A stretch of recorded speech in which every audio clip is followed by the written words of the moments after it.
Molt bona tarda, amics i amigues de Ràdio Gràcia. Gràcies per acompanyar-nos a Temps de Ràdio. Estem a Ràdio Gràcia, 107.7 FM, i us acompanyem l'Andreu Gallar i jo mateixa, Rosalia Gené, i avui hem preparat un especial realment molt especial. Oi, Andreu? Home, bona tarda. I tant, bona tarda, un especial increïble. Anem a parlar de rock and roll. I tenim aquí tres figures del nostre musical, que és el Santi Carullo, aquí a la meva esquerra. Molt bona tarda. Moltes gràcies per vindre. El Felicio Hernández, dels Salvajes, bona tarda. Bona tarda. I aquí l'Agustí Borriel, que és la nova generació del rock and roll. Sí, 2 figures i mitja tens. No. Doncs, escolta, aquella frase famosa que es va dir: el blues va tindre un fill que es deia rock and roll. Què us sembla aquesta frase? Jo conec una altra que no deixa de ser interessant també, que és que la que va dir John Lennon, que va dir que si s'inventés de nou el rock and roll s'hauria de dir Chuck Berry. Això ho va dir-ho, i jo crec que tenia molta raó. Ara, a partir del rock and roll es poden inventar moltes i moltes coses, perquè el tema dona per molt. Va ser una revolució a tot el món, va ser una cosa que la gent jove sobretot esperava, que hi hagués un canvi del paradigma musical que hi havia fins a aquell moment, i bueno, només hem de veure que fins als nostres dies encara continua amb la importància que la sola paraula li dona a tot l'entrellat. I tu què dius, Delfín? Subscrivir el que diu, no es pot afegir gaire cosa més. És cert que possiblement el blues va ser el pare, o el que va derivar, però que el Chuck Berry, evidentment. Potser va ser el Bill Haley el primer que va fer un rock and roll. Sí, Bill Haley, el rock alrededor del reloj, Rock Around the Clock, va ser el primer a l'any 54, l'any 54. I a partir de llavors doncs hi ha els típics, el Little Richard, el Jim Vincent, en fi, el mateix Chuck Berry, Carl Perkins, i tanta gent, i Ray Charles i Elvis Presley, que anaven, Eddie Cochran, Johnny Cash. Aquí es barreja una miqueta ja tot, el que és blues, el que és country, el que és blues, el que és country, es barreja una miqueta per formar Enrique Guzmán, el rock and roll. Sí, senyor, amb els temp-tops, perquè en aquella època, recordeu-se que hi havia poca gent que parlava en anglès.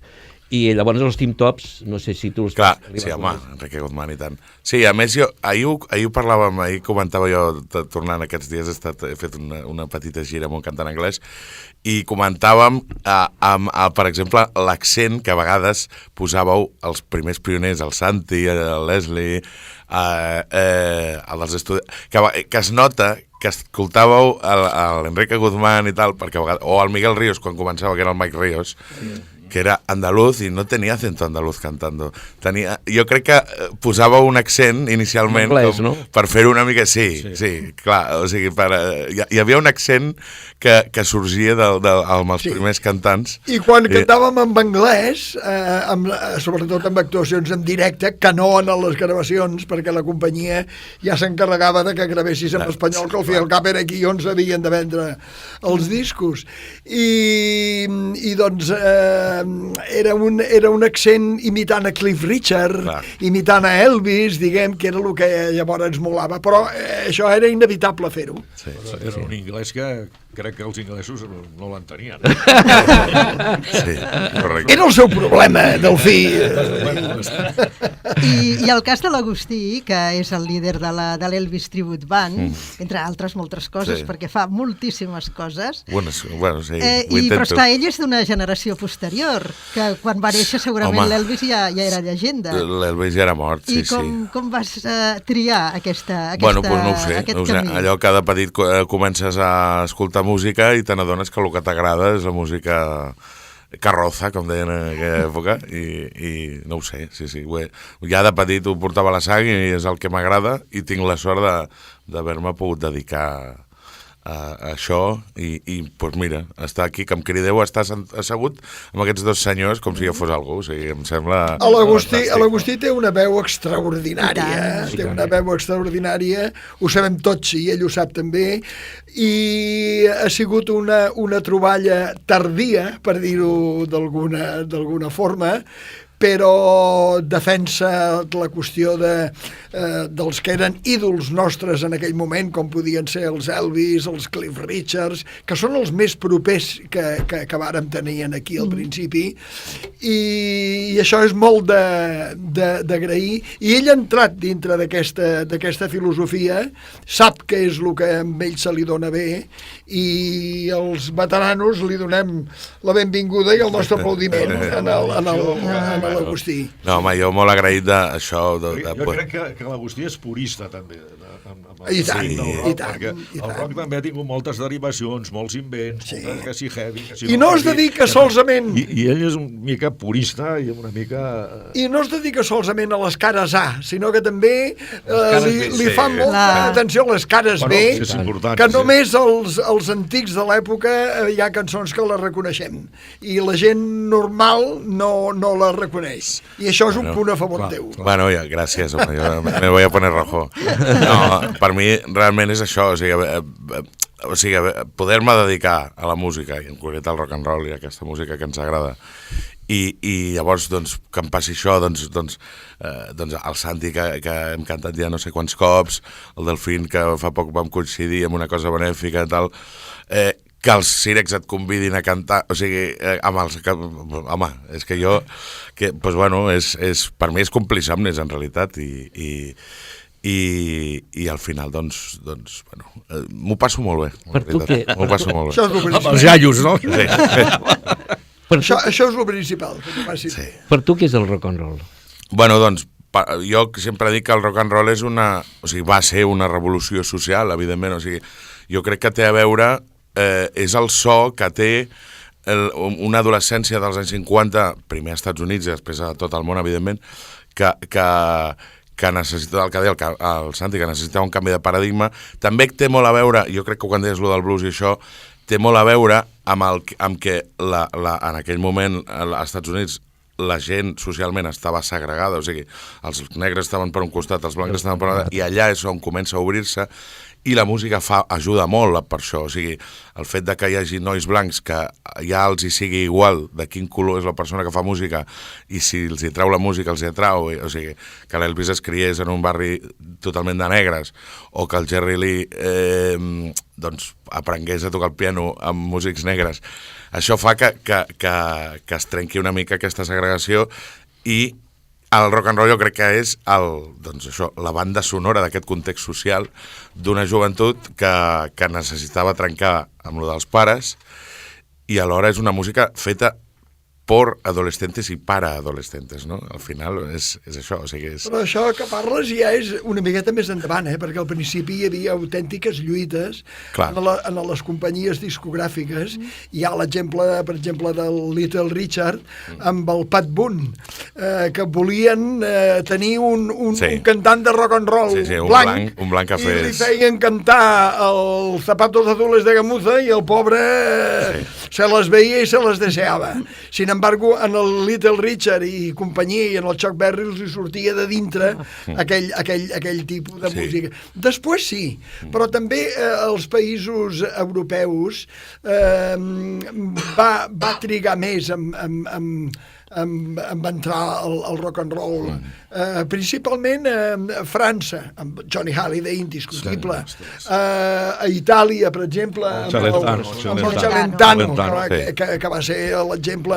Aquí a Espanya també recordo el Chico Valento, el Rocky Khan, el mateix Kurt Savoy, que després es va dedicar a xiular amb força èxit, encara ho fa. I aquest d'allò, però a altres països, Alemanya, per exemple, tenia un que era fill de pares anglesos que es deia Howard Carpendale, que tenia també una veu molt tipus Elvis, però potser predominaven el folklore de cada país, i per això que va costar una miqueta més d'entrar al rock and roll. Ara, Espanya, França, Itàlia, van ser el bressol del rock and roll dins Europa. I exemples, doncs, els que vulgueu, el mateix Tommy Steele, Billy Fury, i a França, la Chat Sauvage, amb Eddie Mitchell al davant, amb Dick Rivers amb los calcetines negros, vull dir, va ser una altra història. Ostres, sort que estic sentat,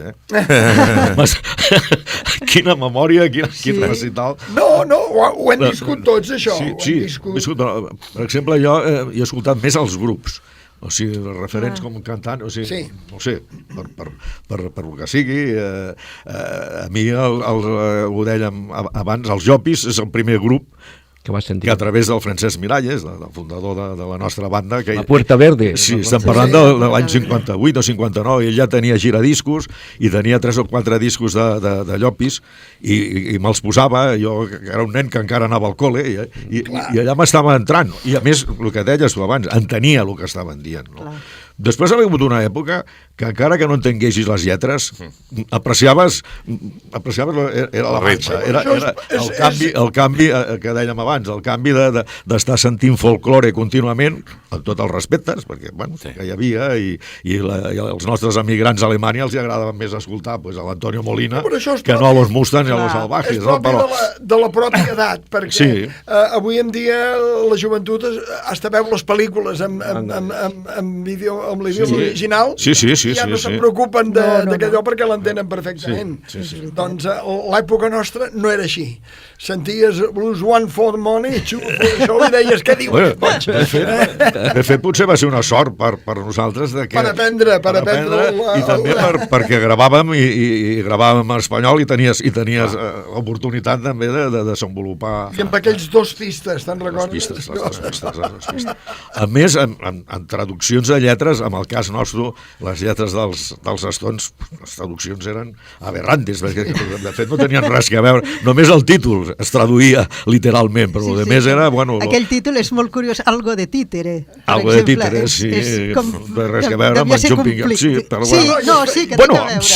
Home, sí, no, vull dir, Algo de Títere sí, després el desenvolupament del tema... Però vull dir que quina la neurastènia, que ve d'un títol complicadíssim dels Stones, i sí. Els lletristes en un món a part et feien dir abrazandote. Però la veritat és que les traduccions literals no tenien gaire significat amb el que feia cantar. Per lo que nosaltres, per la nostra comprensió, no? Per la nostra... Aquí a Catalunya, recordeu-se que potser els primers van ser els Pájaros Locos i el Dinámico en fer rock and roll, i el resto d'Espanya, els Estudiantes i el Miguel Ríos, i això va ser també important. Hi ha més noms, però sí, evidentment, aquí a Espanya, jo la primera guitarra elèctrica que vaig veure, elèctrica, era un grup que es deien los Junior. Los Junior van ser els primers que van... Jo recordo els Gratson. Sí, els Gratsons. El Jordi Mila, que eren companys de col·le. I Catxas Catxcan, Blue Star, Shane... hi havia molts grups, i a Madrid no solament hi havia, mare de Déu, hi havia Mickey Los Tonis, i hi havia Los Sonor, Relámpagos Pequeñiques, vull dir que són història autèntica, que un dia ens la reconeixeran. Crec que és una cosa, no sé si és perquè estàvem més al costat de França, d'Europa, els grups catalans sempre estàveu avançats amb idees que els de Madrid, encara que després les coses van canviar. Per proximitat geogràfica, sí. Doncs si us sembla bé, si aquí l'amic Agustí ens volia una estrofeta, cadascú podem cantar també. Vols fer música? Per això m'has fet portar la guitarra, jo pensava que era per la decoració. Hi havia una pandereta, no sé per què. Una pandereta, important perquè m'ho han manat. Jo anava a dir que això que dèieu... molt de gust, intentaré acompanyar-te. Que jo anava a dir que això que dèieu de les lletres ja passava amb el senyor Enrique Guzmán, perquè o sigui, pues això, Gogol i Miss Molly, La Plaga, pues vale, o jo què sé. O Potitos. Sí, o sigui, tots aquests temes, pues s'utilitzava la música, perquè també una altra cosa que ha dit el Delfín, a Estats Units, els que estaven en contra del rock and roll de lo que es queixaven molt era the beat, el ritmo. El ritmo. O sigui, el ritmo era, el rock and roll tenia el ritmo del Diablo i era una mala influència pels joves. És que al principi es parlava més del rock and roll, però paral·lelament al rock and roll, les primeres gravacions que començaven a fer era el beat, és el beat del Liverpool Sound. Tu toques beat. Mersey beat. Sí. Al final, el que als senyors grans de l'època, blancs, evidentment, no els agradava era perquè sus hijos blancos tocaven ritmos africanos. I aquest és el resum, per dir-ho així, però clar, el rock and roll, i una de les coses que canvia és això, és el ritme, el patró. I el senyor Delfín Fernández en sap una mica, això. Sí, 4x4.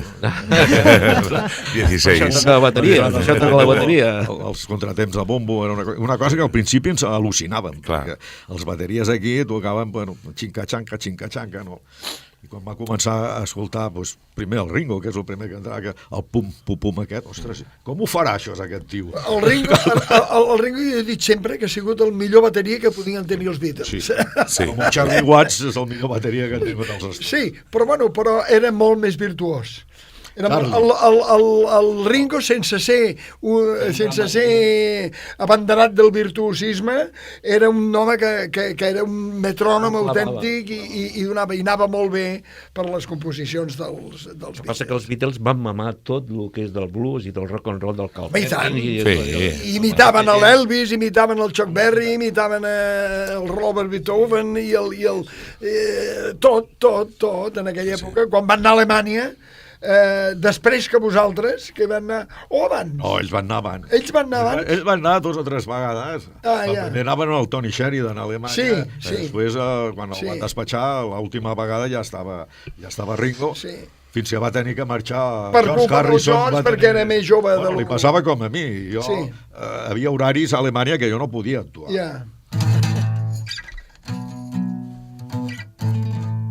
Això és totalment improvisat, Mi amor enteros de mi novia pocotitos. Sus piernas son como un par de palillitos. Y cuando a la fiesta la llevo a bailar, sus piernas flacas se parecen quebrar. Popotito es su primo, pero baila que da pavor. A mi Popotito yo le doy mi amor. Cuando hay aire fuerte aparece volar. A mi universo nunca va a llegar. Con Popotitos me voy a casar. Y allí en adelante la voy a alimentar. Popotitos es un primor, pero baila que da pavor. A mi Popotitos yo le di mi amor. A mi Popotitos yo le di mi amor. A mi Popotitos yo le di mi amor.